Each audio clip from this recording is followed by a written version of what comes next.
Almost 10 years ago, we got married with very high hopes that we're not going to fight in our marriage. Dun, dun, dun. And we succeeded.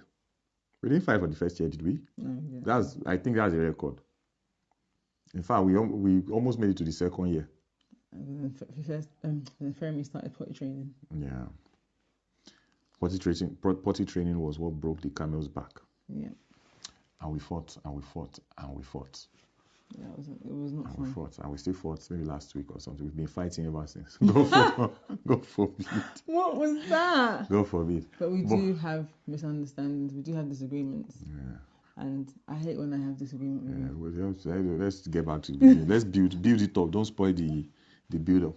So first year was amazing, and we always lived together. We didn't used to go to work, like work from home. See, God has been amazing. We've been working from home for 10 years. Thank you, Jesus. Yes. So it's not like we go. I What? used to even teach online. Remember I used to teach. You don't hustle. So we're at home with each other 24/7, and we did not fight for 1 year. That's huge. And we had this rule that even no matter whatever misunderstanding, we will not sleep with it. We've slept with it. We have given it belly. It has born for us. God, I beg. But I think so. There's been an evolution in our marriage in terms of fights and disagreements. Year 1, we didn't fight. Year 1.5, almost 2, we didn't fight. Then we started potty training. She had her ideas, I had my ideas. That one, I don't know. There were some very. So it now felt like maybe that fight we not fight since they had been building and we've been holding, and it was a bomb blast because it was. And it wasn't even like that because I don't feel like we were holding. I think. I know I wasn't holding anything, but it felt like fight was hiding. The day that I would come in this place because it was we had very heated arguments. Yeah. When we were potty training, But I learned a lesson as a man that is either of two things. Either I just keep on and show myself that it's a lie, and we just keep fighting or whatever, or I just agree with my wife in whatever things, and that didn't work either, I don't think. I think we had to, I think even now we're still learning about the fact that there are some things that we will not necessarily completely agree on, but we respect each other enough to be able to listen listen to each other's points on it, and and sometimes our perspectives are so different on a particular thing, and it's like you're trying to get the other person to reason and see your own perspective, and you're like, no, you need to see my perspective, and sometimes it just doesn't. There is no perfect perspective. It's just ultimately it's okay. We don't get it on this time, but I still love you nonetheless. We are not against each other. We are together. There's and yeah. I agree with you. Whatever. Like I said, I agree. But and also, yeah, go on. Okay, no, talk. Go on. All right. So I agree. that's the best word I've learned in marriage. Man, learning for yourself. But as I was going, the evolution, I'm building it up. So first year we didn't fight. Then we started back to back from potty training. This is how we should be. No, this is how. No, this is what this is. Then it went from that heated and to me now realizing that what, I'll just not say anything. And so the next evolution was now that when it was getting to a heated place, I'll just keep quiet. I'll not just say anything and everything. But again, that did not really, So that now evolved. that now evolved into the season where, which season came first? I think both of us just we just leave it. Okay, no problem, no wala. And also, that did not succeed. And when we say that did not succeed, what do we mean is that most of the times we'll still revisit the thing that just made us fight. We'll just come back again and, then it got to the point where I'll just be like, okay, I'm sorry, you are right. And she'll start asking me, what are you sorry for? I'm just sorry, just leave me. Do you understand? Right, no, you can't use sorry to shut me up. And you don't feel like I'm right. So just say, And you would be like, oh, I just feel like I can't, he can't express himself. Like, and I'm like, I'm not stopping you from expressing yourself. I just don't agree. So it was always that, like. Well, let's stay in that place for small.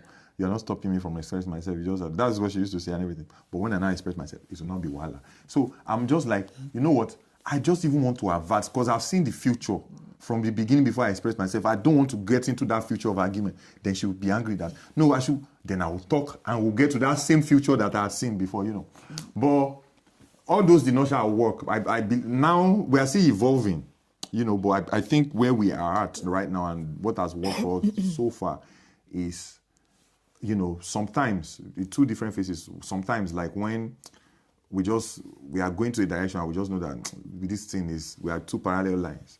Both of us, we calm down, take a break, then come back and talk about it. So ultimately, like, we will not let, and I think she's the one that, kudos to you on that, She's the one, because she just started to do that, and I just came to my senses that, it be like say they do like Peking. It be like say they do like Peking. This makes sense. In the sense that we just need to address it. So, but we probably will not address it at that point. We'll let everybody go and calm down. Do you understand? Then we'll come back to address it. And sometimes, even when we come back to address it, we just agree to disagree or something, But we are more of the mentality that, see, we're on the same bus. So we're on the same bus that is going to the same destination, and we are going to the same last bus stop. Do you understand? So we will not kill ourselves in that name. So the best way is, because imagine two passengers that you are going and say you are going by bus from maybe Nigeria to Antarctica, so very far destination like that, and you are fighting, they will kill themselves before they reach there. So the only way not to kill yourself is, okay, let's meet ourselves halfway and everything, And I think also what's helped is having godly counsel. Yeah. I know that in the beginning. First of all, before godly counsel is secondary. Yes. Is the counsel of the Holy Spirit himself, Because there will be times when we would have an argument actually, and I would feel really bad, and I would feel really like I'm not being heard. So then I would go to God and I'd pray about it, and I'll be like, what, I don't know, if there's anything that I need to say or do. That's after like my anger has settled or whatever. So, and then there's been times when, and then in those times, God he always either uses someone, or even just like, you will come to me, or you'll write me something, and it then kind of confirms what I prayed about, and it's like I really see the Lord's hand even in the midst of the frustration and the anger or whatever, and God really hears even in those kind of periods. He really hears, but we have to kind of take a moment to stop, because the anger can make you not hear. Like it's almost like it's so loud, it's so deafening that you'll just be so frustrated, and especially when you feel right, and you may be right, but at what cost? It's like, even in you being right, there's still a space for you to take a moment and hear from God and hear what God has to say on the matter. And then the godly counsel. Why I held back and said it's secondary. Definitely godly counsel is important, but we've been very sensitive about that, and I believe it's also the Holy Spirit. Yeah. We've been extremely sensitive as to who we allow in. It's taken years for you to be in a space where I felt like I could talk to somebody about my husband, and even with that, it's one person that has been our prayer confidant for him, and God has moved, and it's more or less like we have probated this person, we have tested, and and I believe it's the Holy Spirit that even took us that direction and everything, so it's because it's a very, very sensitive thing. Now, obviously, people we are not of the opinion that people are always like, oh, don't tell anybody anything about I tell my friends stuff like that. But you need to be extremely sensitive about who you let in and everything. And that has also helped. Honestly, I think the first time I spoke to a friend about a situation, I think it was one of those big arguments that we had. I'd left the house. He didn't even know. She went to go and eat cake and drink tea. I just a walk to go. And I had called my friend and I was like, like, this is how I really feel. Like, shout out to Tola, like, God bless her. She is, like, I thank God for her because she is one of the godly friends that God has given me, where when situations arise, as much as you can be like, girl, this man, these men can beat this. She'll be like, she really gave me the counsel that I needed at that time. It was like, my sister, let's, like, don't let the enemy allow us to move into this kind of direction. She, we prayed. I felt better. I told her where I was. She laughed. Like, she was like, my sister. Like, because there have also been friends that I've also tried to prompt her that, can you come, remember, man, And when you look at them too, like whatever relationship they are in or they are, you realize that, in life, you don't like to be alone. So sometimes, even in class, it feels better when everybody is failing together as opposed to somebody. Do you understand? So there's also that school of, because when you look at the advice the person is giving you and you're like, then you now look at the person, it's more or less like they're just trying to pull you to where they're. So there's been that, and me also, that's part of why I once I got married, first of all, I did not even have friends before. Do you understand? Because you see where you're trying to go and you just see, also meeting people that are, like-minded in terms of they hold their marriage highly and all of that and everything. I think that really helps. Thank God. Ultimately, however, I think the main thing that God is helping us with, using to help us is what I discussed to you about, is where we put our mind, and that no matter what the end point of our mind is, the fact that, see, we're a team. Like I said, we're in the same boat. No matter what happens, just know that. And that's what I told her, and that's what we agreed that. Just know that I love you, first of all, and I will never hurt you. And so, because one of the things that we realized... hurt me on purpose, So much he hurt her, but yeah, makes sense. Like, But one of the things we always realize is the mind, like what is on your mind in terms of... Because a lot of the disagreements even came from misreading, just reading wrongly, just having ideas in your head of what you think based on, and from your perspective, it makes sense from what you are seeing, but that is not the intent of what that person is doing. So what we said was, just first rest assured that this person loves me, this person will not hurt me intentionally. Yeah. So even if what they did right now is hurting me, there's a high chance that they don't even know that they are hurting me. And that's how it's working in a lot of ways and everything. Giving them the benefit of the doubt and giving them that grace as well. And it may be challenging, especially when you feel so hurt. But like I said, and on the other, and now the other end, as that person, you also need to be teachable. You understand? Yeah. Because for what I also did for the longest was like, how will you talk like that? Don't you know, how will you even say that? Meanwhile, I'll now be angry. Why will you even think of that? But what I've also now learned is that I will first realize that, I'm so sorry. Do you understand? It makes more sense from that angle that, are you serious? This is what, no, this is not what I meant. Okay, first of all, I'm sorry. As opposed to, and this is what naturally this one man would do. And it's gaslighting actually, because how will you even think that I'm sincerely, it's not what I meant now, So how will you, oh my God, that one will now cause another. That would be like, but this is what you said. And again, it's understanding the different personalities, cultures, and the culture backgrounds.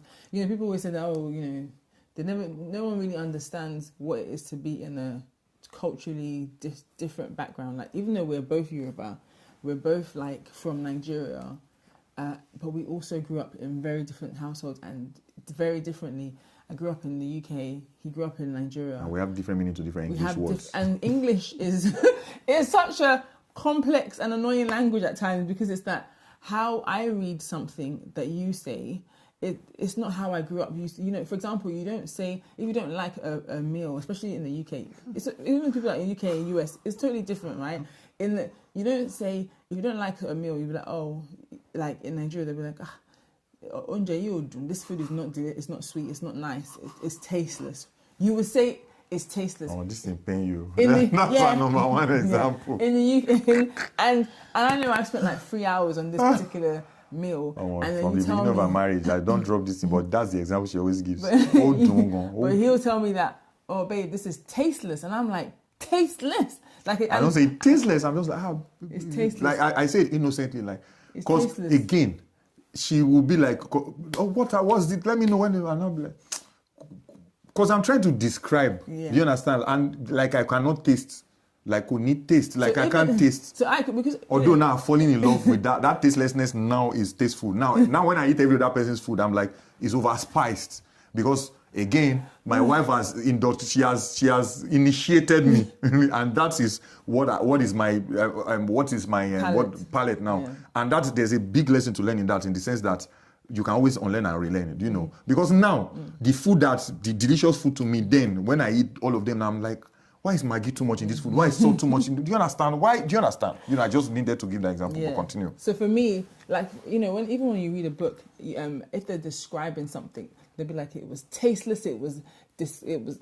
See the way she's saying it, tasteless. Meanwhile, we just mean tasteless with love. So exactly. So, and I think it's understanding the difference with that as well. I remember one time I was like, calm down, and she got offended. I think most women will know that. Most women. Don't tell me to calm down. That's a woman. I was just like, calm down. Because it's already a thing where, as a woman, you feel like you're not able to express your discomfort or dislike of something because we're always told that women we overreact. Where it's like, if you're telling me to calm down, you're telling me that I'm doing too much. I'm just letting you. I'm expressing how I feel. Let me finish. Let me get it out. But yeah. At this point, I feel like. I need to even share testimony that I made it to the 10th year.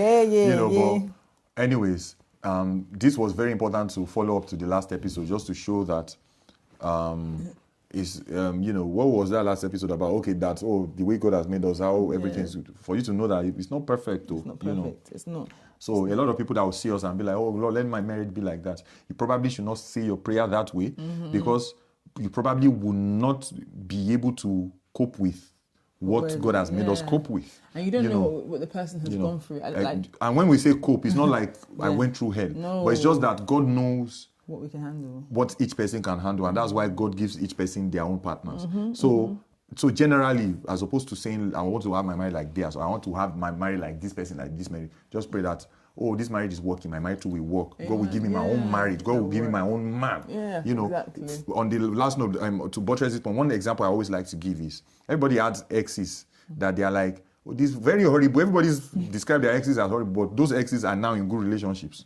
Do you understand? So that shows that horribility, maybe you are the one that is even bringing out the horribility of the ex. Do you understand? Because if they are a bad person or bad people, they should not be happy in marriage. Everybody's happy in their marriages. So it just shows that sometimes we try to force square pegs in round holes. God bless you. 20 minutes. That's Soroju. Each episode, come on, do 10 minutes to 12, 15. If you watch till the end, please drop a comment. You are the real MVP. WVP.